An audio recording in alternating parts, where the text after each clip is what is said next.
आज से हम लोग जो है PYQ शुरू करेंगे, प्रीवियस ईयर क्वेश्चंस जो है। तो सबसे पहले हम लोग जो है 2025 का क्वेश्चन पेपर है, सेट नंबर बी, ठीक है। इसको हम लोग देखेंगे। तो 2025 का क्वेश्चन पेपर है, उसमें जो है टोटल मिला करके 100 क्वेश्चन ऑब्जेक्टिव के हैं, 30 साल टाइप में सब्जेक्टिव, 8 जो है लॉन्ग टाइप। इसमें से अपने को जो है पहले 100 ऑब्जेक्टिव मिलते हैं और सब ऑब्जेक्टिव क्वेश्चंस होते हैं, जिसमें से कितना 50 क्वेश्चन करना होता है, ठीक है। लेकिन हम लोग पूरा सॉल्व करेंगे। तो एक एक करके इसमें देख लीजिए। OMR में दिया है, तो यहाँ पे दिया है 100 ऑब्जेक्टिव क्वेश्चन है और उसमें से कितना करना है, 50 का आंसर देना है, 50 का उत्तर देना है। और उसके बाद सेक्शन बी में जो है 30 क्वेश्चन है, उसमें से 15 का आंसर देना है, जिसमें से एक क्वेश्चन कितने नंबर का है, 2 का है। और 8 लॉन्ग वाला क्वेश्चन है, जिसमें से 4 का आंसर देना है, और चारों क्वेश्चन कितने नंबर के, 5 नंबर के।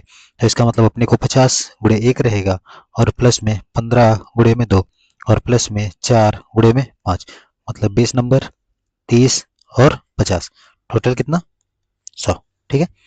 तो देखेंगे पहला क्वेश्चन, एक एक करके हम लोग थोड़ा थोड़ा कॉन्सेप्ट भी रिवाइज करेंगे और उसके बाद जो है देखेंगे। अब देखिए, पहला ही पॉइंट पूछा है कि बिंदु 8 sin 60 डिग्री, कॉमा 0 और 0 कॉमा 8 cos 60 डिग्री के बीच की दूरी क्या है। एक बात बताइए, साइन 60 डिग्री का मान 8 गुणे अंडर रूट 3 बटे 2, 2 से काटे 4, 4 अंडर रूट 3, मतलब आ गया 4 रूट 3 कॉमा 0, पहला पॉइंट। दूसरा आ जाएगा 0 कामा कॉस 60 डिग्री का मान 1/2, तो 8 गुणे 1/2 कितना आ जाएगा, 4, तो 0 कामा 4। इसके बीच की दूरी निकालना है, इसको मानिए x1 y1 x2 y2। जानते हैं हम लोग d क्या होता है, root under x2 minus x1, तो 0 माइनस 4 रूट 3 का whole square plus y2 minus y1, 4 minus 0 का होल स्क्वायर। तो इसका निकालेंगे तो रूट में हो जाएगा 4 चौक 16 यहाँ 48 और प्लस में 16, तो कितना हो गया, 54 और 10 64, रूट अंडर 64 कितना हो जाएगा, 8। इसका मतलब दूरी कितना आ जाएगी, 8, ठीक है। दूसरा क्वेश्चन दिया है कि यदि 0,0 मूल बिंदु हो और बिंदु P के निर्देशांक x, y हो, तब OP की दूरी। ये तो आप लोग के नोट्स में डायरेक्टली मिल जाएगा, ठीक है। नोट्स में हम पहले से ही लिखा के रखे हैं कि किसी बिंदु x, y की मूल बिंदु से दूरी जो होती है वो होती है root under x square plus में वाई स्क्वायर। तीसरा क्वेश्चन देखिए, अगर क्वेश्चन नंबर 3 के जैसा क्वेश्चन रहेगा तो सबसे पहले जो है हम लोग क्या करेंगे, उस पॉइंट को दिखाएंगे, ठीक है। जैसे यहाँ पे तीसरा है कि वाई एच से बिंदु की दूरी। तो सबसे पहले बिंदु कहाँ है, जैसे अगर बिंदु को जो है कोऑर्डिनेट पर दर्शाना होगा तो सबसे पहले हम लोग बनाएंगे कि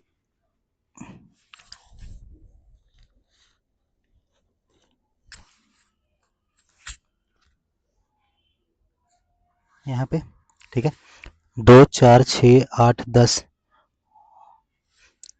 अगर ऐसे मान लीजिए,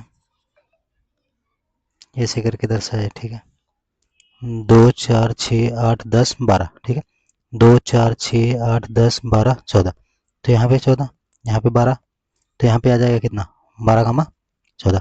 अब पूछ रहा है किससे दूरी, वाई एच से, वाई एच वाला है, तो वाई एच से जब दूरी देखेंगे तो वाई एच से दूरी तो ये वाली होगी, तो ये वाली दूरी कितना है, ये वाली कितना है, 12 है, तो इसका मतलब वाई एच से दूरी कितना होगी, 12, ठीक है। तो अगर ऐसे पूछेगा तो डायरेक्टली अगर वाई एच से पूछ रहा है तो एक्स वाला, एक्स एच से पूछ रहा है तो वाई वाला। और चौथा क्वेश्चन है कि बिंदु -6 कामा -8 की कोटि। देखिए, जब कभी भी पॉइंट अपने को दिया रहता है तो हमेशा पॉइंट भुज कामा कोटि के रूप में देता है, भुज कामा कोटि के रूप में। और इसमें से पहला वाला जो होता है भुज होता है, दूसरा वाला कोटि। तो इसमें पूछ क्या रहा है, कोटि, कोटि कितना होगा, -8। क्वेश्चन नंबर 5 में है कि बिंदु 3 कामा -4 किस पाद में है, मतलब कौन से क्वाड्रेंट में स्थित है। तो देखिए, प्लस प्लस, इसमें minus plus, minus minus, plus minus, तो इसमें क्या है, 3 कामा -4, 3 का चिन्ह क्या है प्लस, 4 का माइनस, तो प्लस और माइनस कहाँ होगा, फोर्थ में, तो इसका मतलब किस चतुर्थांश में, चौथे में। क्वेश्चन नंबर 6 में दिया है कि कौन सा बिंदु द्वितीय चतुर्थांश में, फिर से वही question, plus plus, minus plus, minus minus और प्लस माइनस।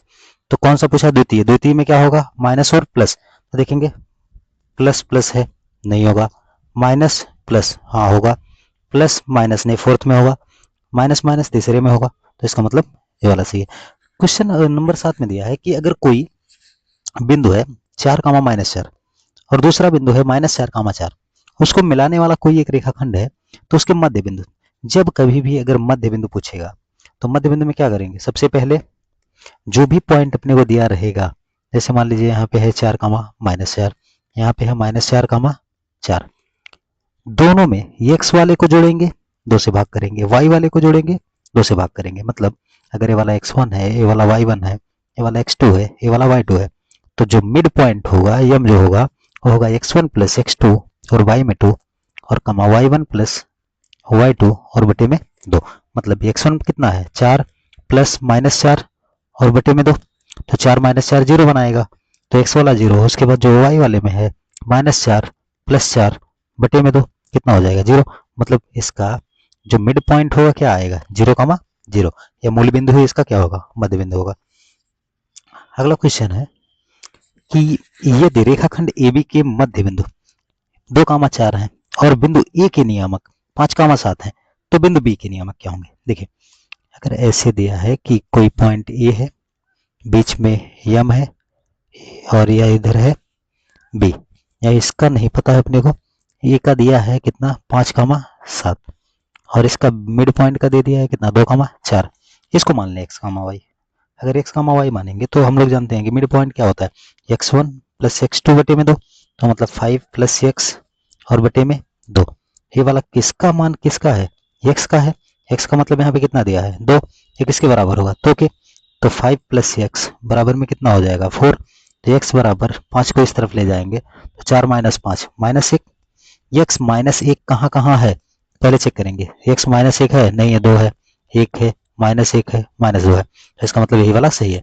अगर मान लीजिए 2 में x -1 दिया होता, मतलब अगर 2 ऑप्शन में होता तब ये y भी निकाल दे, y तब कैसे निकाल दे, y वाले को जोड़ते तो 7 प्लस में y बटे में 2 बराबर 4, 3 गुणा फिर से 7 प्लस y बराबर में क्या 8, तो y का मान भी कितना आ जाता -1, नहीं 8 में से 7 प्लस में 1, ठीक है।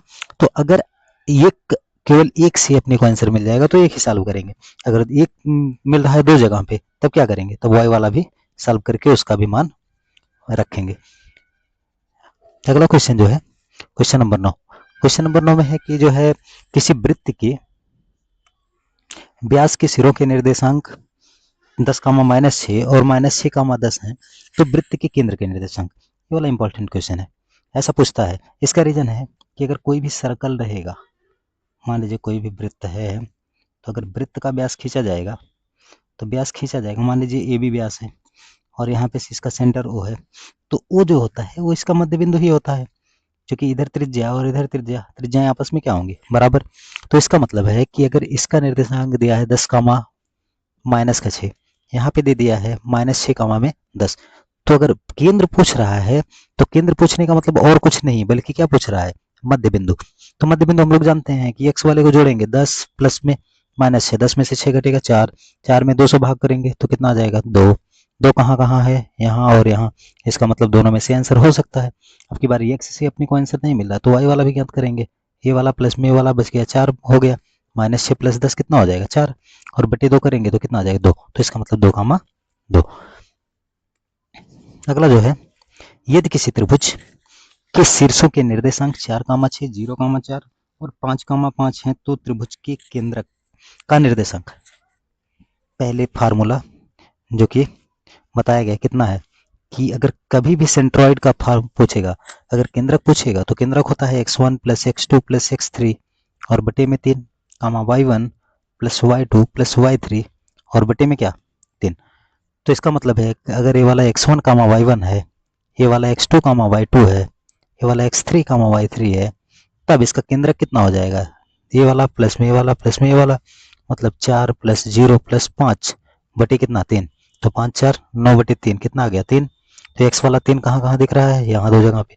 फिर y ऐसे ही ज्ञात करेंगे 6 + 4 + 5 बटे में 3, 6, 4, 10, 5, 15 बटे में 3 कितना आ गया 5, इसका मतलब 3, 5।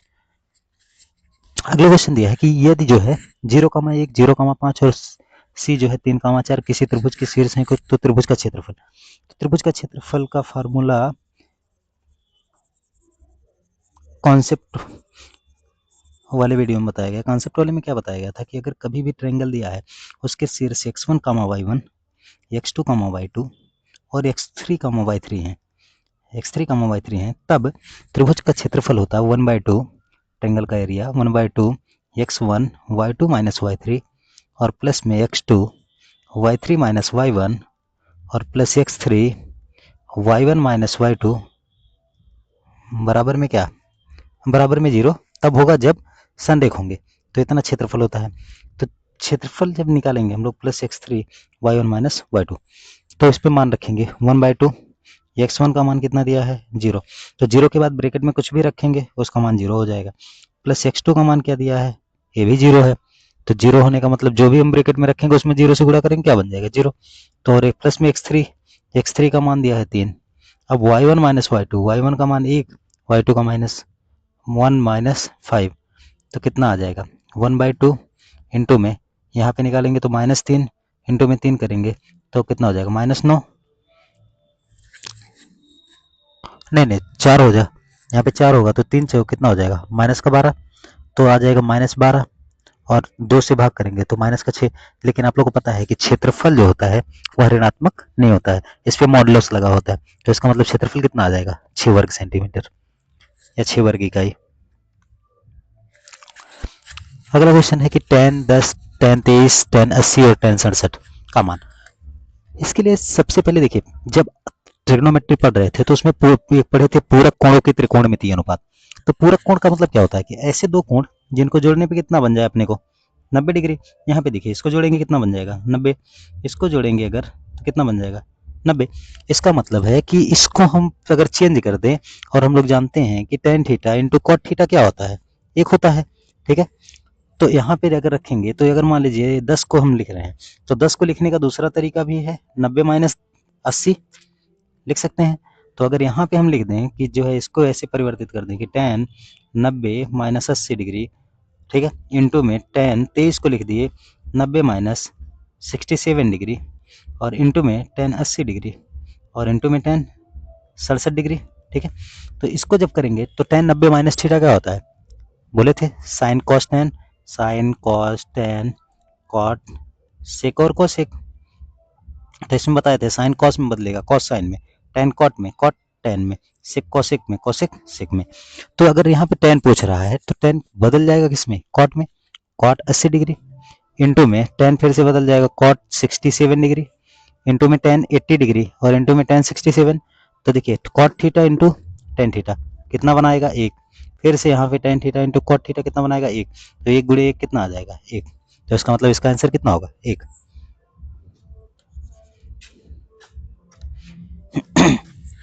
अगला दिया है कि यदि दो समरूप त्रिभुज के क्षेत्रफल का अनुपात 100:144 है तब उनके भुजाओं का अनुपात। जब कॉन्सेप्ट का रिवीजन हो रहा था तब यही बताया गया है कि यदि किसी भी, जब प्रमेय में भी बताए हैं कि यदि किसी समरूप त्रिभुज के क्षेत्रफल का अगर क्षेत्रफल की भुजाओं का अनुपात ये अनुपात भी है तब उनके क्षेत्रफलों का अनुपात उनकी संगत भुजाओं के अनुपात के वर्ग के अनुपात के बराबर होता है। मतलब कि अगर यहाँ पे दिया है कि उनकी क्षेत्रफल का अनुपात दिया है और भुजा का अनुपात पूछेगा तो रूट लगाएंगे, और अगर भुजा का अनुपात दिया है क्षेत्रफल पूछेगा तब क्या करेंगे स्क्वायर करेंगे, तो इसका रूट निकालेंगे तो 10/12, इसका मतलब कितना आ जाएगा 10/12। दिया है किसी वृत्त की दो अलग अलग बिंदुओं पर प्रतिच्छेदित करने वाली रेखा, वृत्त की अगर किसी भी दो बिंदुओं पर अलग अलग प्रतिच्छेदित कर रही है रेखा, ठीक है, तो इसको क्या बोलेंगे। देखिए अगर बोलते हैं कि किसी भी दो बिंदुओं को मिलाने वाली रेखा तब तो जीवा गलत थी, लेकिन प्रतिच्छेदित कर रही है इसका मतलब क्या है छेदक रेखा है, ठीक है, जीवा तो स्पर्श करती है। दो समरूप त्रिभुज की संगत भुजाओं का अनुपात वही आ गया, फिर से भुजा का अनुपात दिया है 4:9, तो क्षेत्रफल पूछ रहा है तो स्क्वायर कीजिए तो कितना हो जाएगा 4 चौक 16, 9 81, तो कितना हो जाएगा 16:81। और उसके बाद जो है यहाँ पे दिया है वही चीज समरूप त्रिभुज में ही है कि अगर त्रिभुज एबीसी समरूप है त्रिभुज डीईएफ के और बीसी दिया है 3 सेंटीमीटर, ईएफ दिया है 4 सेंटीमीटर, तब त्रिभुज एबीसी का क्षेत्रफल और डीईएफ का क्षेत्रफल, तो एबीसी का क्षेत्रफल दिया है। देखिए अगर ऐसे निकालेंगे तो ट्रायंगल एबीसी का एरिया, ठीक है, और बटे में एरिया ऑफ ट्रायंगल किसका डीईएफ, ठीक है। अगर ऐसे में निकालेंगे तो मिलेगा अपने पास क्या, इसकी संगत भुजा के अनुपात के बराबर, तो एबीसी का भुजा है बीसी, और बटे में EF का भुजा है क्या, EF, ठीक है। इसका स्क्वायर, इसका अगर करेंगे तो इसका स्क्वायर के बराबर होगा। तो स्क्वायर के बराबर होने का मतलब यहाँ पे अपने को ट्रायंगल ABC का एरिया दिया है कितना, 54 बटे में एरिया ऑफ ट्रायंगल DEF बराबर हो जाएगा BC का मान कितना दिया है 3 बटे 4 इसका स्क्वायर। तो यहाँ पे हो जाएगा 54 बटे में triangle area of triangle DEF और बराबर में हो जाएगा 9 बटे में 16, गुणा करेंगे या ऐसे काटेंगे, 9 छक 54, 16 छक्का 96, तो कितना आ जाएगा 96 सेंटीमीटर स्क्वायर। क्वेश्चन नंबर 17 में दिया है कि यदि जो है किसी त्रिभुज ABC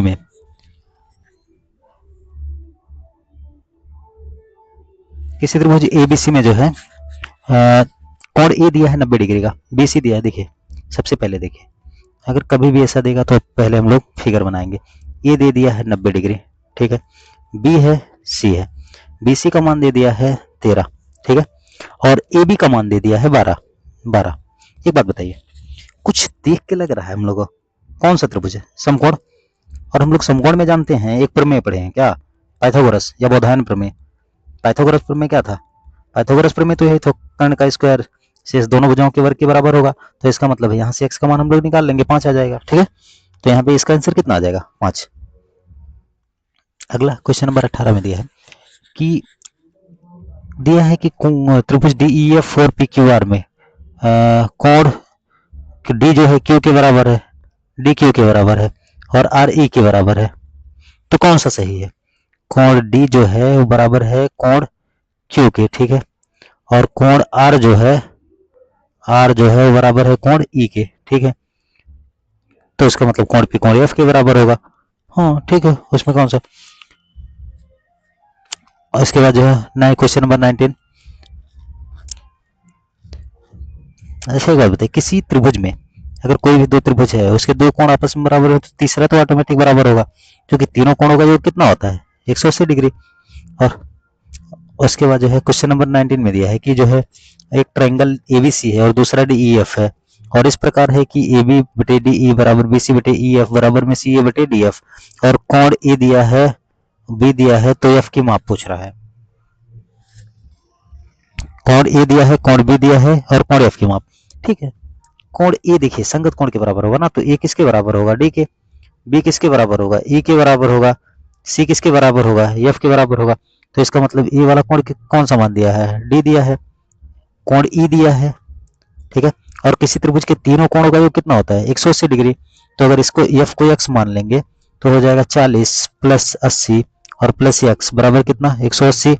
तो x बराबर कितना आ जाएगा, इधर घटाएंगे 100 माइनस 60 कितना आ जाएगा 60 डिग्री, ठीक है।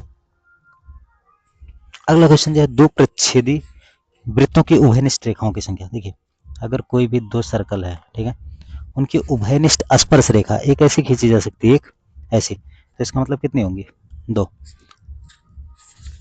क्वेश्चन नंबर 21 में जो है, क्वेश्चन नंबर 21 में देखिए किसी बाह्य बिंदु से P से जो है वृत्त पर PA और PB दो स्पर्श रेखाएं हैं। मान लीजिए कोई सर्कल है, वहां पे कोई बाहर में बिंदु P है, यहाँ से एक स्पर्श रेखा और दूसरी स्पर्श रेखा, इसका नाम दे दिए PA और इसका नाम दे दिए PB, खींची गई है। यदि PA की लंबाई 8 है तो PB की लंबाई क्या होगी। ये तो प्रमेय ही है। प्रमेय क्या था, प्रमेय था कि यदि किसी भी वृत्त पर किसी बाह्य बिंदु से अगर स्पर्श रेखाएं खींची जाती हैं तो उनकी लंबाइयां आपस में क्या होती हैं बराबर। तो इसका मतलब PB की भी लंबाई कितनी होगी 8 सेंटीमीटर। इसके बाद है कि अगर वही क्वेश्चन यदि P और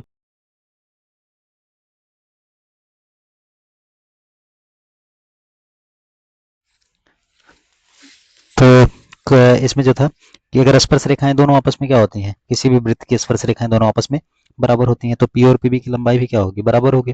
तो अगर PA की लंबाई 8 है तो PB की भी कितनी हो जाएगी 8। ऐसे ही दिया है कि अगर कोई एक सर्कल है, उसकी दो स्पर्श रेखाएं PA और PB हैं और उसका सेंटर O है यहाँ पे। और एक चीज पता है कि अगर कभी भी कोई भी स्पर्श रेखा खींची जाती है तो वह त्रिज्या के साथ कितने डिग्री का कोण बनाएगी 90 डिग्री का, 90 डिग्री का। तो मतलब दोनों 180 डिग्री, और चतुर्भुज के चारों अंतः कोणों का जो कितना होता है 360। तो अगर ये दोनों 180 है तो ये दोनों भी कितना होगा 180 डिग्री। तो इसका मतलब ये वाला 80 डिग्री है तो ये वाला कितना हो जाएगा 100 डिग्री, ठीक है। तो कोण पी ओ ए वाला कोण पूछा है, तो पी ओ ए इसका आधा हो जाएगा, पूरा 100 हो रहा है, तो ये वाला कितना हो जाएगा 50 डिग्री। ठीक है, नेक्स्ट क्वेश्चन में है कि वृत्त पर स्थित किसी बिंदु पर खींची गई स्पर्श रेखा स्पर्श बिंदु से होकर के जाने वाली त्रिज्या से कितना कोण बनाती है। कॉन्सेप्ट में लिखा है, ठीक है, कि त्रिज्या पर क्या होती है, लंब होती है, तो इसका मतलब कितने डिग्री का कोण बनाएगी, 90 डिग्री का। दो वृत्त की त्रिज्याओं का अनुपात इतना है। एक बात बताओ, अगर मान लो त्रिज्या R1 अनुपात में R2 है, जो कि दिया है 3/4, तो हम लोग जानते हैं क्षेत्रफल होता है पाई आर स्क्वायर, तो R1 वाले का पाई R1 स्क्वायर और बटे में पाई R2 स्क्वायर होगा। अगर अनुपात निकालेंगे कि A1 बटे में A2, तो पाई से पाई कैंसिल, तो R1 और बटे में R2 इसका क्या स्क्वायर। इसका मतलब जब कभी भी अपने को त्रिज्या का अनुपात देगा और क्षेत्रफल का अनुपात पूछेगा तो इसका स्क्वायर कर देंगे, मतलब 3 3 9 4 चौक 16। अगर इसी का उल्टा दिया, मान लीजिए कि आपको दे दिया क्षेत्रफल का अनुपात 9/16, तो त्रिज्या का पूछा तो क्या करना है, रूट अंडर। ठीक है, तो हो जाएगा 3/4। इसके बाद अगला क्वेश्चन है कि 42 सेंटीमीटर त्रिज्या वाले वृत्त के उस त्रिज्यखंड का क्षेत्रफल देखिए पाई आर स्क्वायर पूरे का होता है, इनटू में सेक्टर का एरिया हम बताए हैं, फार्मूला लिखाया गया है पाई आर स्क्वायर थीटा बटे में 360। तो लिखा है, इसका दिया है कि 42 सेंटीमीटर त्रिज्या वाले, तो इसका मतलब 22/7 और गुणे में 42 गुणे में 42 गुणे में थीटा का मान 30 डिग्री है, तो 30/360 काटेंगे 12 बार। ठीक है, तो 12 फिर कितने से कटेगा, 2 से काटते हैं, 2 छक 12 और जो है 2 11 बार, उसके बाद जो है 6 से 7 बार में 7 से 7, तो आ जाएगा कितना 11 गुणे में 42, तो कितना आ जाएगा 11 दूना 22 और 11 चौक 44, 44 और 2 46, 462 वर्ग सेंटीमीटर। इसके बाद अगला क्वेश्चन है, क्वेश्चन नंबर 26 में दिया है कि परिधि का अनुपात 5:7 है, तो त्रिज्या का अनुपात। सुनिए थोड़ा सा ध्यान दीजिएगा, यहाँ परिधि है, क्षेत्रफल नहीं है। क्षेत्रफल होता तो रूट अंडर करके हम लोग निकाल लेते। परिधि का क्षेत्रफल क्या, परिधि का एरिया क्या, परिधि क्या होता है, किसी भी वृत्त की परिधि क्या होती है 2πr। अगर R1 त्रिज्या है तो 2πr1 P1 हो गया, अगर P2 जो है 2πr2। ठीक है, एक बात बताइए, अगर P1 अनुपात P2 दिया है अपने को कितना 5/7, इसको निकालेंगे 2πr1 और बटे में 2πr2।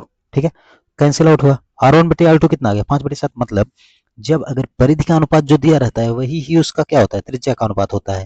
ठीक है, लेकिन क्षेत्रफल में उल्टा हो जाएगा। यहाँ पे दिया है sec square theta minus tan square theta.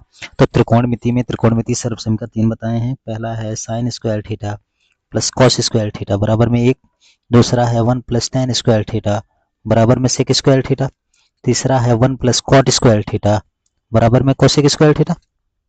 बताए, तो इसमें से दूसरा वाला tan को इधर ले जाएंगे तो sec square theta minus tan square theta क्या बनाएगा 1, तो यहाँ से अगर 7 कॉमन ले लेंगे तो बन जाएगा sec square theta minus tan square है, इसका मान कितना हो जाएगा 1, तो इसका मान कितना हो जाएगा 7।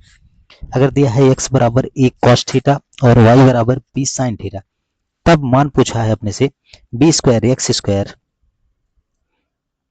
प्लस में a स्क्वायर वाई स्क्वायर। देखिए तो सबसे पहला है कि अगर दिया है कि बी स्क्वायर एक्स स्क्वायर, ठीक है, बी स्क्वायर एक्स स्क्वायर और प्लस में ए स्क्वायर साइन स्क्वायर, तो आंसर ए स्क्वायर और बी स्क्वायर में है, मतलब एक्स का मान और वाई का मान रखना है। तो यहाँ पे लिखेंगे बी स्क्वायर, एक्स स्क्वायर की जगह पे जब रखेंगे तो इसका स्क्वायर करेंगे तो आ जाएगा A square cos square theta, तो इंटू ए स्क्वायर कॉस स्क्वायर थीटा। ठीक है, प्लस यहाँ पे जब रखेंगे ए स्क्वायर वाई स्क्वायर की जगह पे जब रखेंगे तो बन जाएगा B square sine square theta, तो हो जाएगा A square B square sine square theta. A square B square दोनों में से कॉमन लेंगे, ब्रैकेट में बच जाएगा sine square theta plus cos square theta, इसका मान कितना है 1, तो अपने पास कितना आ जाएगा ए स्क्वायर बी स्क्वायर। इसके बाद हाइट एंड डिस्टेंस है कि एक मीनार के शीर्ष का उन्नयन कोण उसके पाद से 10 मीटर की दूरी पर 60 डिग्री है, तो मीनार की ऊंचाई एच मानिए, tan लगाइए, तो tan 60 डिग्री क्या हो जाएगा h/10, तो √3 हो जाएगा इसका मान, तो हो जाएगा इसका मान कितना 10√3। बस एक पतंग पृथ्वी से 30 मीटर की ऊंचाई पर है, ठीक है। एक पतंग है जो कि पृथ्वी से कितना मीटर की ऊंचाई पर है, 30। इसकी डोर पृथ्वी से 60 डिग्री का कोण बना रही है, ठीक है। तो डोर की लंबाई x मानते हैं, ठीक है। तो x मानेंगे, अब की बार क्या, अगर इसके हिसाब से देखें तो एल ए के, तो ये लंब बटे कर्ण कहाँ होता है, साइन में, तो साइन लगाएंगे, साइन 60 डिग्री बराबर में कितना, 30 और बटे में x। साइन 60 डिग्री का मान √3/2 बराबर में 30 बटे x, 3 गुणा करें तो √3x बराबर में 60, ठीक है। तो x बराबर 60 बटे में √3, बोले थे नीचे में अपरिमेय संख्या नहीं होनी चाहिए, तो √3 से ऊपर नीचे गुणा करेंगे तो आ जाएगा ऊपर में 60√3 और बटे में नीचे में 3, 3 से काटेंगे 20 बार में, तो आ जाएगा 20√3 या 20√3, ठीक है।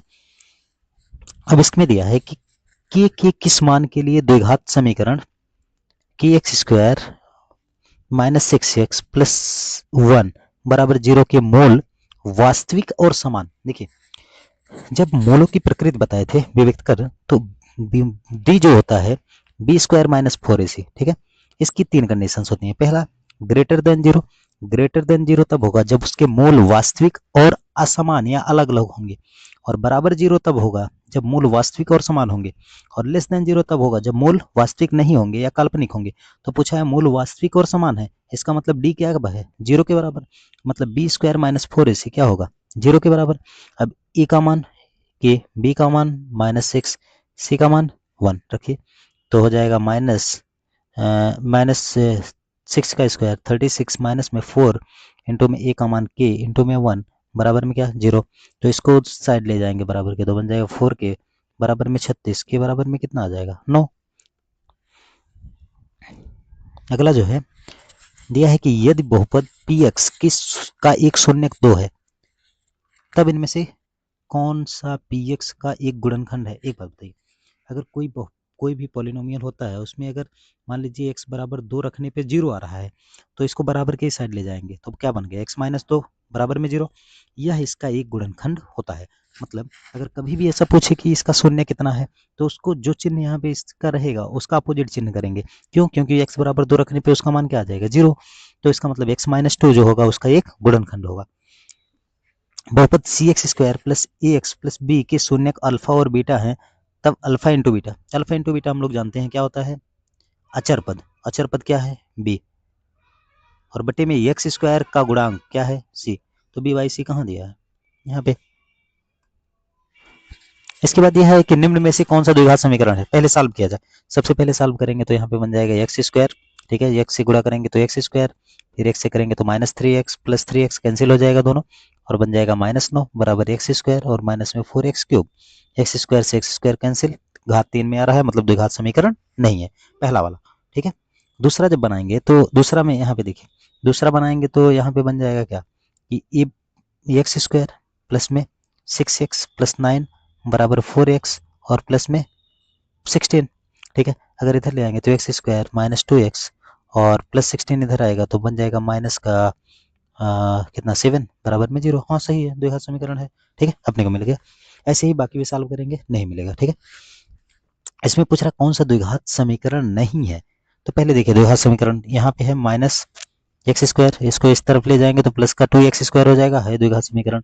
यहाँ पे अगर करेंगे तो हम लोग अगर इसको सॉल्व करेंगे तो a माइनस बी का होल क्यूब क्या होता है, a cube minus b cube minus 3ab into में a माइनस बी। तो जब सॉल्व करेंगे तो बन जाएगा x³ -1 minus 3x into x minus 1। इसको सॉल्व करेंगे तो x³ -1 माइनस 3x² और प्लस में 3x। जब इस तरफ ले आएंगे तो यहाँ पे बन जाएगा x³ और माइनस इधर है, इधर आएगा तो बन जाएगा प्लस का 2x², ठीक है। उसके बाद जो है -3x और उसके बाद प्लस में 1 बराबर में 0। तो ये द्विघात समीकरण नहीं है, त्रिघात समीकरण है, ठीक है। बाकी ऐसे ही आगे भी सॉल्व करेंगे।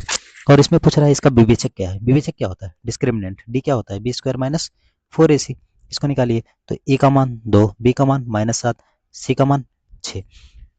तो इसका मतलब जो है यहाँ पे रखेंगे तो b² क्या हो जाएगा 49 माइनस में 4ac, 4 इंटू में a का मान 2 इंटू में 6, तो हो जाएगा 4 दूना 8 6 48, कितना आ गया 1, ग्रेटर देन 0 है। हाँ, इसे नहीं पूछा है, अच्छा केवल विवेचक पूछा है, तो विवेचक कितना होगा, 1 होगा।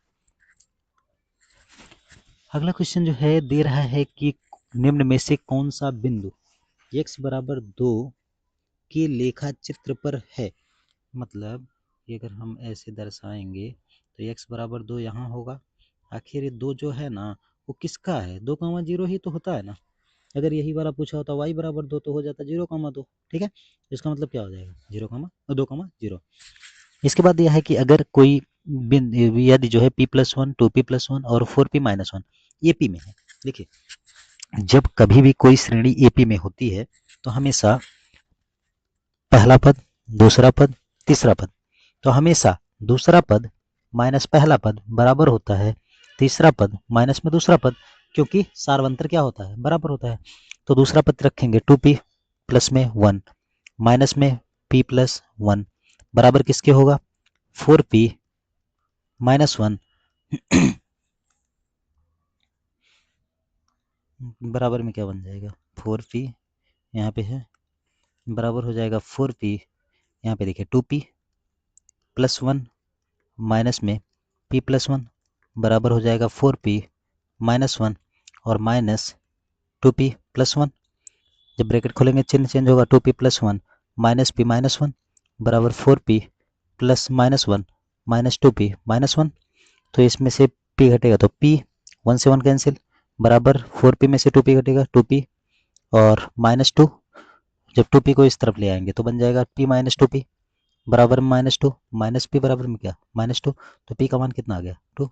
ठीक है, तो p का मान पूछा है। इसके बाद दिया है ऐसा क्वेश्चन भी पूछेगा और एक सिंपल क्वेश्चन जो आता है जो कि सार्वंतर केवल पूछता है। सार्वंतर का मतलब क्या होता है कि दो पदों का अंतर, दो लगातार पदों का क्रमागत। जैसे यहाँ पे दिया है 1 5 9, 1 5 9 में देखिए बाद वाले पद में से हमेशा पहले वाले पद को घटाएंगे। बाद वाला 9 है, पहले वाला 5 है, 9 में से 5 घटाएंगे 4, या 5 में से 4 घटाएंगे, 5 में से 1 घटाएंगे 4, मतलब सार्वंतर कितना होगा 4। समांतर श्रेणी का कौन सा पद 38 है। फार्मूला पता है कि मानेंगे इसको कौन सा पद, यनवा पद, और हम लोग जानते हैं यनवा पद क्या होता है a+n-1 इंटू डी। ए का मान यहाँ पे कितना दिया है 5, तो ए बराबर कितना 5, डी का मान निकालेंगे, डी बराबर 8-5 कितना हो जाएगा 3।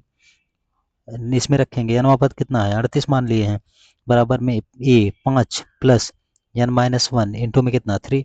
तो इसमें से इस तरफ घटाएंगे तो कितना बन जाएगा 33 बराबर में n-1 इंटू 3। 3 से काटेंगे 11, तो n-1 बराबर 11, तो n बराबर कितना 12, क्योंकि एक इधर से आके जुड़ जाएगा। तो इसका मतलब कौन सा पद है 12वां पद है।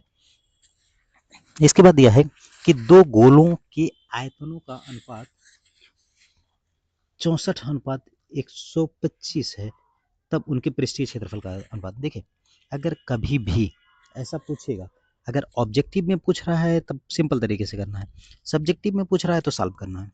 मतलब अगर ऑब्जेक्टिव में पूछा और आयतन दिया, आयतन का मतलब घात 3, बात समझ में आ रहा है क्या, घात 3। अगर क्षेत्रफल पूछेगा मतलब घात 2, अगर त्रिज्या पूछेगा मतलब घात 1, मतलब 64 दिया है ना, 64/125 दिया है, इसको 3 घात में तोड़िए। अगर आयतन दिया है तो 4/5, इसका घात 3 लिख सकते हैं। अगर हमसे पूछेगा कि इसकी त्रिज्या का अनुपात क्या होगा तो बता देंगे सीधे 4:5। अगर पूछेगा क्षेत्रफल का अनुपात तो घात 2 छोड़ेंगे, 3 को हटा के कितना लिखेंगे 2, मतलब 4/5 की घात में कितना 2, तो 4 16 बटे में 5 बचे 25, मतलब कितना आ जाएगा 16:25। ये तो सिंपल तरीका है। अगर सब्जेक्टिव में रहेगा तो उसको सब्जेक्टिव में सॉल्व करने का तरीका अलग तरीके से बताएंगे। ठीक है, ऑब्जेक्टिव में ऐसे ही बनाना है। अगला क्वेश्चन जो है कि दिया है ऐसे दो बेलन की त्रिज्याओं का अनुपात 4:5, फिर से वही 4:5 है बेल त्रिज्या का अनुपात, और 6:7 है क्या ऊंचाई का अनुपात। तो आयतन क्या होता है 2πr/h बटे में 2πr/h, अलग अलग रहेगा r1h1 और r2h2, 2π से 2π कैंसिल आउट। तो r/h, मतलब जब कभी भी अगर बेलन में पूछेगा ना तो त्रिज्या और ऊंचाई का अनुपात जो दिया होगा ना उसी को गुणा कर देंगे, मतलब इसको गुणा करेंगे 4 छक 24, 7 5 35, तो 24:35।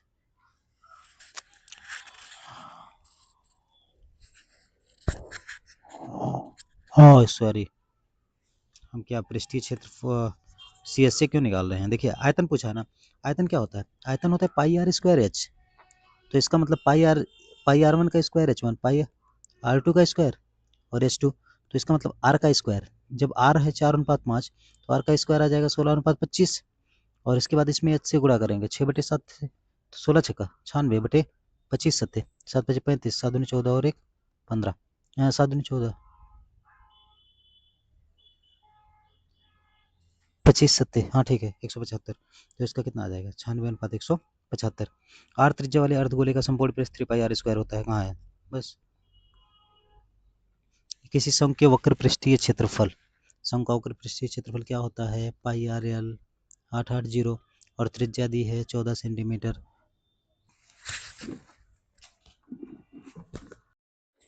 क्वेश्चन नंबर 44 में जो है क्वेश्चन नंबर 44 में दिया यदि किसी शंकु के वक्र पृष्ठ का क्षेत्रफल कितना है 880 मतलब पाई आर एल बराबर कितना है 880 और उसका त्रिज्या कितना है 14 सेंटीमीटर तो इसकी त्रिज्या ऊंचाई तो 22/7 इंटू में आर का मान 14 इंटू एल बराबर 400 बराबर 880 तो 7 दूना 14 22 दूना 44 44 और दूना 88 तो एल का मान कितना आ गया 20 ठीक है 20 सेंटीमीटर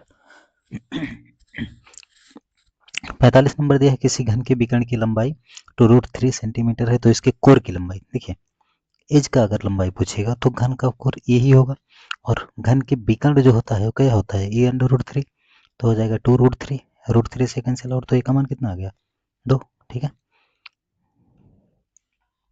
46 में पूछ रहा है किसी घन का किनारा दोगुना हो जाने पर ठीक है अगर साइड उसका है उसको हम 2a कर दे रहे हैं तो कुल पृष्ठीय क्षेत्रफल जब क्षेत्रफल पूछेगा तो स्क्वायर गुना कीजिए मतलब 4 गुना 2 गुना कर रहे हैं तो कितना हो जाएगा 4 गुना अगर यही आयतन पूछता तो 3 घात में 3 करते तो 2 की घात 3 होता कितना हो जाता 8 गुना ठीक है और इसके बाद जो है किसी गोले के कुल पृष्ठीय क्षेत्रफल और उसी त्रिज्या के एक अर्धगोले के कुल पृष्ठीय क्षेत्रफल देखिए गोले का कुल पृष्ठीय क्षेत्रफल होता है 4 पाई आर स्क्वायर अर्धगोले का होता है 3 पाई आर स्क्वायर कैंसिल आउट बच गया 4/3 तो अनुपात कितना हो जाएगा 4/3 यदि किसी अर्धगोले का वक्र पृष्ठीय क्षेत्रफल देखिए अर्धगोले का वक्र पृष्ठीय क्षेत्रफल होता है तो वक्र पृष्ठीय क्षेत्रफल 1232 वर्ग सेंटीमीटर है तब उसकी त्रिज्या क्या होगी देखिए 2 पाई आर स्क्वायर कितना दिया है 1232 तो आर स्क्वायर बराबर में 1232 और बटे में 2 गुणे में 22 और इंटू में बटे में 7 ऊपर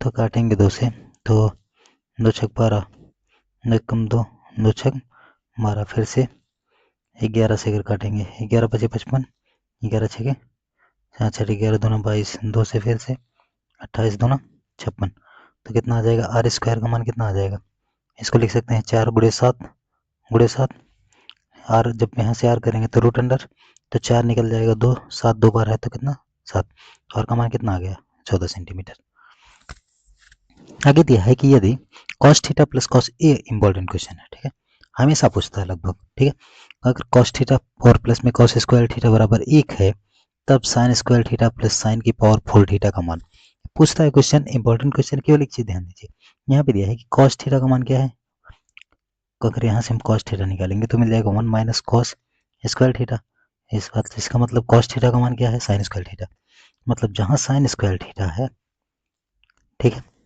जहाँ sin स्क्वायर थीटा उसको लिख सकते हैं cos थीटा और जहाँ पे sin का पावर 4 थीटा है उसको sin स्क्वायर थीटा का स्क्वायर लिख सकते हैं तो लिख सकते हैं इसका मतलब cos स्क्वायर थीटा तो अगर यहाँ पे रखेंगे तो बन जाएगा cos थीटा प्लस में cos स्क्वायर थीटा और पहले से यहाँ इसका मान कितना दिया है 1 तो इसका मान भी कितना हो जाएगा 1 फिर से सुनिए जो मान दिया है यहाँ से हम लोग मान ज्ञात किए कि ये सबसे पहले देखिए यहाँ पे हम लोग क्या किए हैं यहाँ पे cos थीटा दिया था तो cos स्क्वायर थीटा इसको cos स्क्वायर को इस तरफ ले गए तो बन गया sin स्क्वायर थीटा अब sin स्क्वायर थीटा का जगह पे कितना रख सकते हैं cos थीटा तो यहाँ पे रख दिए cos थीटा और यहाँ पे जब स्क्वायर है तो लिख दिए cos स्क्वायर थीटा इसका मान यहाँ पे पहले से दिया है कितना 1 तो यही हो जाएगा answer 1 plus tan square theta क्या होता है sec square theta 1 plus cot square theta cosec square theta sec क्या होता है 1 बटे cos स्क्वायर थीटा इंटू में sin स्क्वायर थीटा और बटे में 1 तो क्या हो जाएगा tan स्क्वायर थीटा अरे sin थीटा बटे cos थीटा tan थीटा तो sin स्क्वायर थीटा बटे cos स्क्वायर थीटा क्या हो जाएगा tan square theta sin 90 minus theta cos theta यदि अल्फा बराबर बीटा बराबर 60 डिग्री है तो cos alpha minus beta, cos 60 minus 60 कितना हो जाएगा? 0 डिग्री कॉस, तो कॉस 0 डिग्री का मान कितना होता है? 1। अगला जो है यदि थीटा बराबर 45 डिग्री है, 45 degree sine 45 degree cos 45 degree, 1/√2 plus में 1/√2, तो 2/√2 इंटू में √2 ठीक है, ऊपर में बन जाएगा 2√2 बटे में 2, तो कितना आ जाएगा? √2। अगर ए का मान 30 डिग्री है तब 2 tan ए, देखिए इसका सिंपल तरीका, पहले बात तो फार्मूला है डायरेक्ट, अगर नहीं फार्मूला पता है तो केवल इसको रखिए, तो अगर रखेंगे तो बन जाएगा 2 tan 30 डिग्री बटे में 1 माइनस tan स्क्वायर 30 डिग्री, तो आ जाएगा 2 tan 30 डिग्री का मान 1/√3, तो 2/√3 बटे में 1 माइनस 1/√3 का स्क्वायर 1/3, तो 3 1 3 माइनस 1 कितना हो जाएगा? 2/3, तो बन जाएगा 2/3 इंटू में 3/2, यहाँ पे √3 था तो 2 से 2 कैंसिल आउट, इसको लिख सकते हैं √3 इंटू √3, तो आ गया √3। √3 कितने डिग्री का मान होता है? tan 60 का। नेक्स्ट क्वेश्चन जो है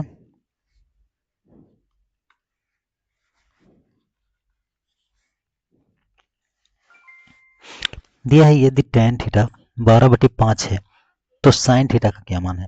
देखिए सबसे पहले ऐसे बनाइए, थीटा, थीटा के हिसाब से लंब कर्ण आधार दिया है 12/5, तो होता है लाल बटे कक्का, क्योंकि ठीक है, तो लंब बटे आधार, लंब का मान कितना दिया है? 12, आधार का दिया है 5, तो ये वाला हो जाएगा 13, और साइन थीटा होता है लंब बटे कर्ण, तो कितना आ जाएगा? 12/13, ठीक है। यहाँ पे देखिए ये वाला तो सिंपल क्वेश्चन है, इसको अगर कभी भी ऐसा क्वेश्चन दिया साइन और कॉस एक दूसरे का त्रिकोणमितीय अनुपात, मतलब sine theta sine cos nine cosec cosec जो भी होता है, अगर ऐसा देगा तो इसको हम लोग सबसे पहले परिवर्तित करेंगे 90 माइनस थीटा पूरक कोणों के त्रिकोणमितीय अनुपात में, तो इसको लिख सकते हैं कॉस 59 वाले को 90 माइनस 31 डिग्री बटे में sine 31 degree, cos 90 minus theta sine theta, तो बन जाएगा साइन 31 डिग्री और बटे में cos 31 degree sine 31 degree, cancel out होकर कितना बन जाएगा? 1। ऐसे ही इसको भी बदलेंगे तो tan लिख सकते हैं 90 माइनस 10 डिग्री, तो बन जाएगा कॉट 10 डिग्री बटे में कॉट 10 डिग्री, कैंसिल होकर कितना बनेगा? 1, और 1 का गुणा 1 से करेंगे तो कितना मिल जाएगा? 1, ठीक है, तो ये वाला आंसर हो जाएगा। अगला क्वेश्चन जो है tan 25 डिग्री इंटू में tan 65 डिग्री, देखिए फिर से वही 25 65 90, मतलब पूरा कोण का त्रिकोणमितीय अनुपात लगाएंगे, तो इसको लिख सकते हैं tan 90 माइनस 65 डिग्री और इंटू में tan क्या 65 डिग्री, इसको लिख सकते हैं tan 90 minus theta cot 65 degree into tan 65 degree, हम जानते हैं कि tan theta into cot theta क्या होता है? 1, क्या होता है? 1, और कॉट tan थीटा और इंटू में कॉट थीटा क्या होता है? 1 होता है, तो इधर का मान 1 आ गया, उधर दिया है साइन ए। अब बताइए साइन थीटा का मान 1 कहाँ होता है? 90 डिग्री पे, तो ए का मान कितना आ जाएगा? 90 डिग्री। दिया है cos थीटा बराबर x है तो tan थीटा का मान, देखिए अगर कभी भी ऐसा क्वेश्चन दिएगा तो cos थीटा बराबर x है, x बटे 1 मानते हैं, हम लोग जानते हैं कि अगर ऐसे थीटा बनाएंगे तो थीटा क्या? सामने वाला लंब आधार कर्ण, cos क्या होता है? एल ए एल बटे के, मतलब आधार बटे में कर्ण, आधार यहाँ पे कितना, आधार यहाँ पे है, आधार जो है कितना दिया है? x दिया है, कर्ण कितना दिया है? 1, तो इसको निकालेंगे तो मिल जाएगा √1 माइनस एक्स स्क्वायर। अब क्या निकालना है अपने को? tan थीटा, tan थीटा जानते हैं क्या होता है? लंब बटे आधार, तो दिस बटे में दिस वाला, तो ये वाला हो जाएगा, ठीक। अब बार देखिए इसमें दिया है 1 माइनस कॉस की पावर 4 थीटा, ये तो सबको पता है क्यों, अगर इसको लिख सकते हैं 1 का स्क्वायर माइनस में कॉस स्क्वायर थीटा का स्क्वायर, ए स्क्वायर माइनस बी स्क्वायर लगाएंगे तो एक ब्रैकेट में 1 माइनस कॉस स्क्वायर थीटा, दूसरे वाले ब्रैकेट में 1 plus cos square theta, 1 plus cos square theta होता है, sorry 1 minus cos square theta क्या होता है? साइन स्क्वायर थीटा, इंटू में 1 प्लस कॉस स्क्वायर थीटा, ये वाला आंसर। वाई अक्ष पर स्थित किसी बिंदु का रूप, एक बात बताइए, अगर ऐसे हम बनाएंगे, यहाँ पे अगर कुछ रहेगा, मान लीजिए यहाँ रहेगा 1, तो 1 कामा 0 के रूप में लिखा जाएगा, यहाँ 2 होगा 2 कामा 0, और अगर यहाँ पे होता तो 0,1, यहाँ होता 0,2। मतलब जब कभी भी हम वाई अक्ष पर किसी बिंदु को लिखेंगे तो उसमें एक्स वाला हमेशा क्या होगा, 0, और वाई वाला कुछ होगा तो 0,y के रूप में 0। क्या दिया, वाई अक्ष पर स्थित किसी बिंदु, हाँ ठीक है, वाई अक्ष पर अगर किसी पॉइंट को लिखा जाएगा तो उसमें क्या होगा, एक्स वाला तो हमेशा क्या होगा, 0। तो इसमें एक्स वाला कहाँ 0 दिया है, यहाँ पे। इसका मतलब ये वाला सही है।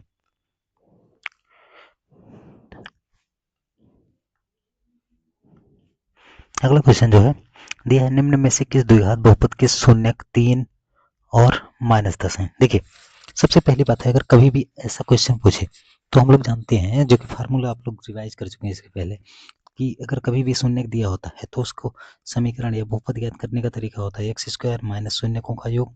तो शून्यकों का योग करेंगे तो 3 और 10 का कितना आ जाएगा, माइनस का 7 इंटू एक्स, और प्लस में शून्यकों का गुणनफल तो -30। ठीक है, तो आ जाएगा कितना, एक्स स्क्वायर प्लस 7x और माइनस में 30 कहाँ दिया है, x square plus 7x minus 30। ठीक है, इसमें दिया है कि यदि किसी द्विघात बहुपद के शून्य का योगफल 3 और गुणनफल जो है -2 है, तब वो बहुपद फिर से वही है, एक्स स्क्वायर माइनस 3x -2, बस ये हो जाएगा। कहाँ है, यहाँ पे। चूंकि हम लोग फार्मूला पहले पढ़ चुके हैं इसीलिए बोल रहे थे कि आप लोग नोट्स जो है पहले रिवाइज कीजिए। सबका कॉन्सेप्ट पहले रिवाइज किया गया है कि एक्स स्क्वायर माइनस शून्यकों का योग इंटू एक्स प्लस शून्यकों का गुणनफल बराबर 0 अगर समीकरण है, अगर बहुपद है तो पी एक्स बराबर ये वाला। ठीक है, दिया है पी एक्स बराबर इतना को एक्स प्लस 2 से भाग दिया जाता है, तो भागफल की घात क्या होगी। देखिए, इसको अगर ज्ञात करना है तो पूरा अपने को भाग देने की जरूरत नहीं है। भाग देने की जरूरत इसलिए नहीं, सबसे बड़ा वाला जो है, ठीक है, उसमें इसके सबसे बड़े वाले घात से भाग दीजिए। एक्स की पावर 4 में एक्स से भाग देंगे, कितना बच जाएगा, एक्स की पावर 3। तो जो भागफल आएगा उसमें सबसे बड़ा तो एक्स की पावर 3 होगा, और इसकी घात कितनी है, 3 है बस। दिया है कि x plus y, x plus 2y और प्लस में 3 बराबर 0, 3x प्लस 6y प्लस 9 बराबर 0। अगर हम लिखाए हैं कि दो चर में रैखिक समीकरण के हल में लिखाए हैं कि अगर a1 बटे में a2 बराबर b1 बटे में, तो a1 इसको मानिए a2, a1 b1 c1, a2 b2 c2। मान निकालिए a1 बटे b1 1 बटे 3, 2 बटे 6, 3 बटे 9 बराबर है 1 बटे 3, 1 बटे 3। अगर बराबर है तो इसका मतलब संपाती रेखा है, और संपाती रेखा है तो इसके कितने हल होंगे, अनिश्चित रूप से अनेक हल या अनगिनत हल। मैंने सोल्यूशन, दो रैखिक समीकरणों का लेखा चित्र यदि समांतर रेखा हो तो हलों की संख्या कितनी होती है, 0 होती है। इसमें दिया ही नहीं है। अरे दो समांतर रेखाएं निकलेंगे तो कहीं कट करेंगे, एक दूसरे को नहीं करेंगे, तो इसका मतलब हल कितने होंगे, 0 होंगे। रैखिक समीकरण युग्म है। अगर कभी भी ऐसा पूछे, ठीक है, इसमें 3 वर्ड पूछा है, संगत, असंगत और आश्रित। ठीक है, एक होता है कंसिस्टेंट, दूसरा इनकंसिस्टेंट और तीसरा डिपेंडेंट दिया है। देखिए, जब कभी यहाँ पे निकालेंगे अगर तो हो जाएगा 5/7 बराबर -4/6, और बराबर में निकालेंगे तो 8/-9। यहाँ पे सॉल्व करेंगे तो नहीं, कैंसिल आउट होगा, मतलब 5/7 इसके भी बराबर नहीं है, इसके मतलब A1/E2 बराबर नहीं है B1/B2 के, और बराबर नहीं है C1/C2 के। तो इसको हम लोग लिखाए हैं किसमें, यूनिक सॉल्यूशन में। और उसमें हम आगे लिखाए थे कि कंसिस्टेंट होता है कि इनकंसिस्टेंट, मतलब संगत होता है कि संगत। जब कभी भी अगर अपने को कुछ भी हल मिल जाए, एक हल, दो हल, तीन हल, पांच हल, मतलब अनेक हल तब मिल जाता है, तब वह जो इक्वेशन होता है वह संगत होता है। अगर एक भी हल नहीं मिलेगा तो संगत नहीं होता है। ठीक है, यदि द्विघात समीकरण के मूल अल्फा और बीटा है तो alpha square plus beta square, पहले इतना देखें, अगर इसमें alpha square plus beta square में 2 अल्फा बीटा जोड़ दें, तो अगर जोड़ रहे हैं तो घटाना भी पड़ेगा ताकि कोई अंतर ना आए। इसको लिख सकते हैं अल्फा प्लस बीटा का होल स्क्वायर, इसको लिख सकते हैं माइनस का 2 अल्फा बीटा। अब यहाँ से हम अल्फा प्लस बीटा ज्ञात कर सकते हैं। मूलों का योग क्या होता है, माइनस एक्स का गुणांक, तो माइनस माइनस 5 हो जाएगा बटे में 3, और अल्फा इंटू बीटा निकाल सकते हैं 2/3। अब यहाँ पे रखेंगे अल्फा प्लस बीटा की जगह पे 5/3, तो 5×5 = 25, 3 दिया 9 -2 इंटू अल्फा इंटू बीटा, 2 दूना 4 बटे में 3। इसको अगर 3 से ऊपर नीचे गुणा कर देंगे तो हर बराबर हो जाएगा, तो 4 3 12, 12 बटे में 9, 12 में से घटाएंगे तो कितना हो जाएगा, 13/9। इसके बाद यह है कि ये द्विघात समीकरण 2x² - 7x - p = 0 का एक मूल, देखिए अगर मूल होता है ना तो उसको रखने पे बराबर इसका मान कितना आ जाएगा 0। तो x की जगह पे सब जगह पे कितना रखा जाए 2, तो रखेंगे तो 2 × 2 की पावर 2 -7 × 2 p = 0। तो 2 दूना 4 दूना 8 -7 दूना 14 p = 0। तो 8 6 14 -6 बराबर -6 बराबर p। तो कितना आ गया -6। कभी भी अगर ऐसा क्वेश्चन आएगा कि ऐसे दिया है कि एक मूल दे दिया और दूसरा मूल पूछ रहा है, तो देखिए आप लोग सबसे सिंपल तरीका है ऑब्जेक्टिव, जो ऑब्जेक्टिव में आएगा, तो इसे ऑप्शन में से कोई भी एक संख्या रखिए, ठीक है, संख्या रखिए, अगर मान बराबर 0 आ जाएगा तब वह उसका एक मूल होगा। जैसे अगर -2 रखेंगे तो -2 रखने के बाद 2 × -2 का 8 आ जाएगा, ठीक है, -2 रखेंगे तो माइनस माइनस प्लस का 2 हो जाएगा और माइनस का 6 हो जाएगा। 2 2 दूना 4 और यहाँ पे 4 होगा ना, तो 4 दूना 8, 8 2 10 में से 6 घटाएंगे 0 नहीं आएगा, तो इसका मतलब -2 नहीं होगा। फिर 2 रखेंगे तो बन जाएगा तो 8 -2 -6, हाँ बन गया 0, इसका मतलब 2 होगा, ठीक है। तो अगर पुट करेंगे जो 0 बना देगा वही क्या होगा, उसका दूसरा मूल होगा, ठीक है। अब दिया द्विघात समीकरण के मूलों की प्रकृति, मूलों की प्रकृति पहले से बता चुके हैं कि सबसे पहले d निकालेंगे, d का मतलब b² - 4ac, तो हो जाएगा 36 - 4 दूना 8 3 24, कितना गया 12, ग्रेटर देन 0 है। अगर d ग्रेटर देन 0 होता है तो मूल वास्तविक और असमान होते हैं, ठीक है। अगर d इक्वल 0 होगा तो वास्तविक और समान, अगर वास्तविक नहीं तब होगा जब d लेस देन 0 होगा। अगला क्वेश्चन दिया कि वर्ग अंतरालों के वर्गों की लंबाई, ये तो सिंपल सा दिख रहा है, वर्ग अंतराल के वर्ग की लंबाई कितना है, कितना है मैक्सिमम माइनस में मिनिमम, 5 में से 2 घटाएंगे 3, 8 में से 5 घटाएंगे 3, ठीक है। इसके बाद यह है यदि 4 लगातार विषम संख्याओं का माध्य 6 है तो सबसे बड़ी संख्या, देखिए कभी भी ऐसा पूछे तो पहले मान लो, अच्छा विषम संख्या क्या होती है, जिसमें 2 से भाग ना जाए, जैसे 1 3 5 होता है ना, मान लीजिए 1 3 5 7 9 कुछ है, ठीक है।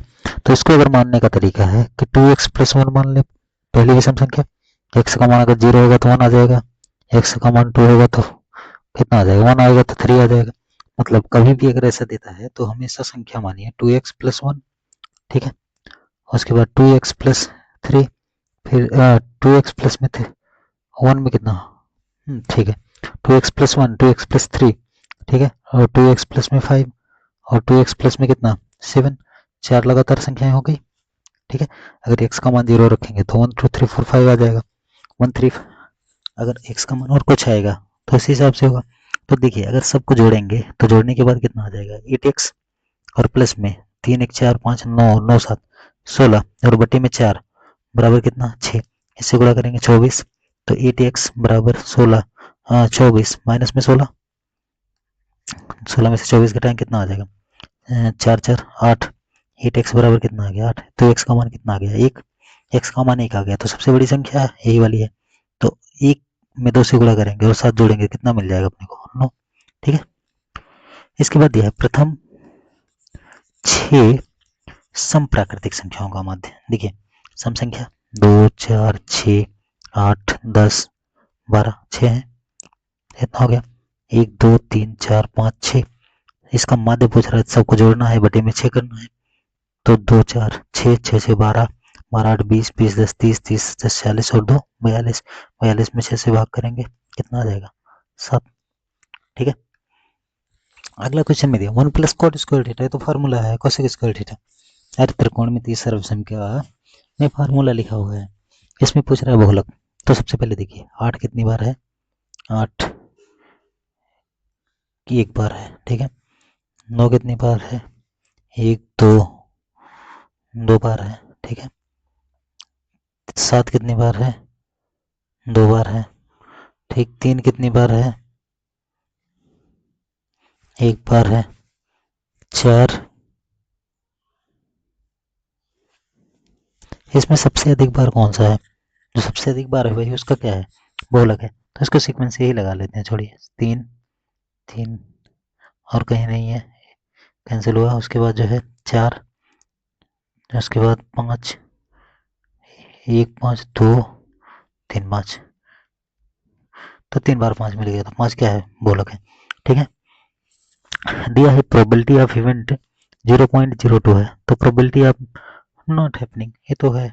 पीई प्लस में पीई डैश क्या होता है, हमेशा 1 होता है। मतलब किसी की घटना के घटित होने की संभावना और उसके न घटित होने की संभावना, दोनों का योग जो होता है, प्रायिकताओं का योग होता है, कितना होता है, 1 होता है। तो इसका मतलब अगर पीई डैश पूछेगा तो 1 माइनस क्या हो जाएगा, पीई। तो 1 माइनस पीई का मतलब क्या हो जाएगा, 1 माइनस पीई।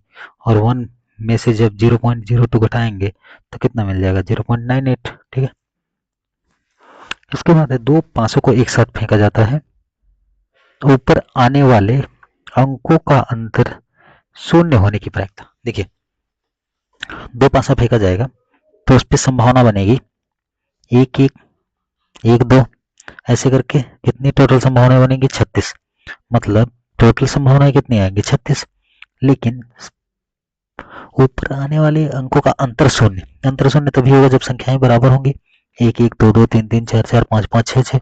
तो संभावना अपने पास कितनी हो जाएगी, 6 अपने फेवर में, और टोटल कितना है, 36। तो इसको भाग करेंगे कितना आ जाएगा, 1/6। दिया है दो सिक्कों के उछाल में दोनों पर शीर्ष आने की प्रायिकता। देखिए, दो सिक्का उछाला गया तो या तो पहले पे हेड दूसरे पे हेड, पहले पे हेड दूसरे पे टेल, पहले पे टेल दूसरे पे हेड, पहले पे टेल और दूसरे पे टेल। तो पूछा क्या है, दोनों पर शीर्ष या हेड आने की प्रायिकता। दोनों पे हेड आने का मतलब 1, तो 1 अपने फेवर में है और टोटल कितना है, 4, तो 1/4। ठीक है, इसके बाद एक वर्ष में एक महीना यादृच्छा चुना जाता है, इसके जून या सितंबर होने की प्रायिकता। देखिए, अगर मान लीजिए टोटल 12 महीने हैं, उसमें से अगर जून चुनेंगे तो जून तो कोई एक ही महीना है, तो जून चुनने की प्रायिकता है 1/12। अगर मान लीजिए सितंबर चुने तो 1/12, कुल हो गया कितना, 2/12। 2/12 का मतलब 1/6। ठीक है, कितना हो गया, 1/6।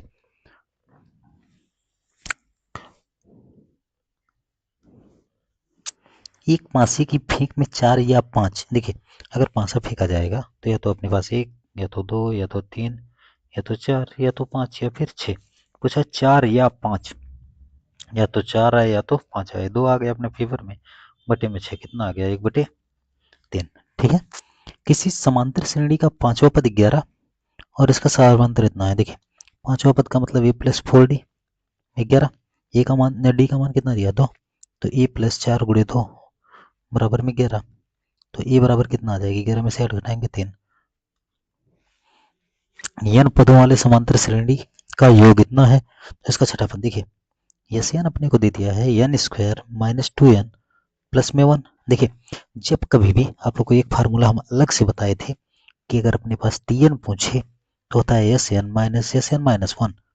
तो अगर Sn मतलब अगर t6 अपने को पूछेगा, छठा पद पूछ रहा है, तो S6 माइनस में S क्या, 5। मतलब कि अगर यहाँ पे S6 रखें, n का मान एक बार 6 रखेंगे तो 6 36 - 6 दूनी 12 और प्लस में 1 तो 37। 37 में से 12 घटाएंगे तो 37 35 और 10 कितना आ जाएगा, 25। और अगर इसकी जगह पे फिर एक बार n की जगह पे 5 रखेंगे, तो जब n की जगह पे S5 निकालेंगे तो 5 5 25, 25 - 10 और प्लस में 1 तो कितना आ जाएगा, 16। तो इसका मतलब जब निकालेंगे तो आ जाएगा 25 माइनस में 16, तो 5 4 9। ठीक है, तो इसका मतलब इसका छठा पद क्या होगा,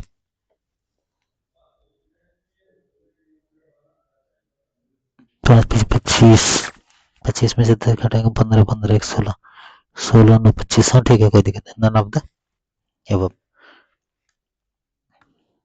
इसके बाद यह निम्न में से कौन सी समांतर श्रेणी, समांतर श्रेणी चेक करने के लिए क्या किया जाता है, चेक कीजिए, एक में कितना जोड़ा जा रहा है, 6, साथ में कितना, 2 बराबर नहीं जोड़ा जा रहा है तो गलत। इसमें x³ कितना जोड़ेंगे, कुछ जोड़ने पे आएगा ही नहीं। ठीक है, यहाँ पे 2 स्क्वायर में कितना जोड़ेंगे, 2 दूना 4, 4 चौक 16, 4 छम 36, यहाँ पे कितना जोड़ा, 12, यहाँ कितना जोड़ा, 20, कोई मतलब नहीं है, ये भी नहीं। यहाँ पे x जोड़ दिया, यहाँ पे x जोड़ दिया, x जोड़ दिया, ये भी है। ठीक है, निम्न में से कौन सा समांतर श्रेणी में नहीं है। ठीक है, पहले देखिए, एक में एक जोड़े, एक फिर एक एक जोड़ते गए, ये भी है। 3 3 6 3 9 3 12, हाँ ये भी है। 2 4 6 8 है, ये भी, ये वाला नहीं है। ठीक है, वैसे भी चेक कीजिएगा तो नहीं है, ऊपर में बताए हैं। इसके बाद ये समांतर श्रेणी के प्रथम 20 पदों का योगफल, तो ये S20 अपने पास पूछ रहा है। S20 का मतलब यहाँ से A का मान 1, D का मान कितना 4 में से 1 गए 3, तो ये 20 का मतलब 20/2, ठीक है। 20/2 का मतलब 20 n/2। अरे फार्मूला आप लोग को पता है n/2 2a + n-1 into D. तो S20 जब निकालेंगे तो S20 का मतलब हो जाएगा 20/2, ठीक है।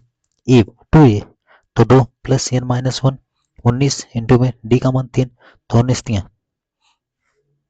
57, 57 2 59, 59 में 10 से गुणा करेंगे कितना आ जाएगा 590, यहाँ पे है। निम्न में से किसका मान 1 के बराबर है? देखिए अगर आपको यहाँ पे वैसे भी दिख रहा है, चाहे मान निकाल लीजिए और चाहे वैसे भी देख लीजिए कि साइन 45 डिग्री बटे कॉस 45 डिग्री, tan 45 डिग्री बनेगा। tan 45 डिग्री का मान क्या होता है 1 होता है। यहाँ पे नहीं होगा क्योंकि sign square theta plus cos square theta 1 होगा। अगर कॉस स्क्वायर 60 डिग्री होता तब इसका मान भी 1 हो जाता, ठीक है। लेकिन कॉस स्क्वायर न देने के कारण इसका 1 नहीं होगा, ठीक है। यहाँ पे दिया है कॉस स्क्वायर थीटा, और देखिए कॉस स्क्वायर थीटा तो हम लोग जानते हैं कॉस स्क्वायर है 1 + tan स्क्वायर थीटा क्या होता है सेक स्क्वायर थीटा, और हम जानते हैं cos theta into sec theta क्या होता है 1, तो इसका मतलब 1, ठीक है। tan 30 डिग्री ये तो फार्म ये तो याद ही करना है। कॉस 60 डिग्री कितना होता है कॉस 60, हाँ अरे कॉस 60 कितना होता है बताए थे ना, साइन होता है 0 1/2 1/√2 √3/2 और एक कॉस इसका उल्टा ऐसे ऐसे, ठीक है।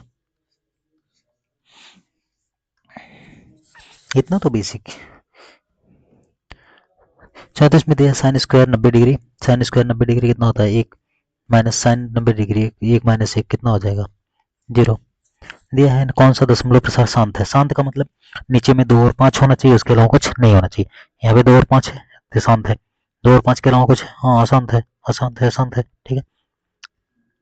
यहाँ पे दिया है कि p बटे 2 को के रूप में कितना को लिखा जा सकता है, कोई बात नहीं है 505 और बटे में कितना 1 2 3 काटिए 5 से 101 बटे में कितना हो जाएगा 5 से काटेंगे तो 5 दूना 10 0 0 200 को कीजिए, 200 को कितना हो जाएगा 200 का भाज्य गुणनखंड कीजिए 200, 2 से काटेंगे 100, 2 से फिर 50, फिर 2 से 25, फिर 5 5, तो 2 कितना पावर 3 5 पावर 2, ठीक है। यहाँ पे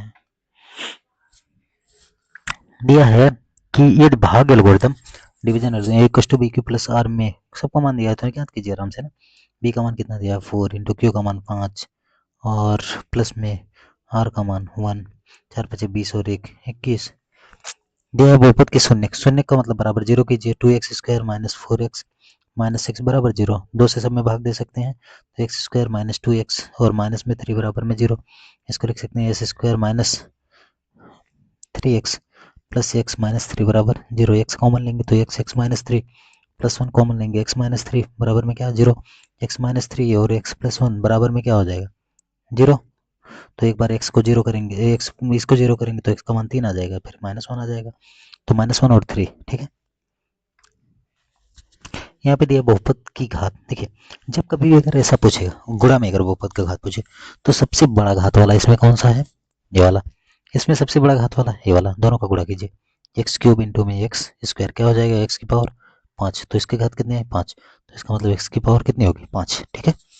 निम्न में से कौन सा बहुपद नहीं है, बहुपद नहीं है ध्यान दीजिएगा, ये क्लास 9th में आप लोग पढ़े हैं 10th में नहीं पढ़े हैं, 10th में बताया गया है, लेकिन बहुपद का डेफिनेशन क्या होता है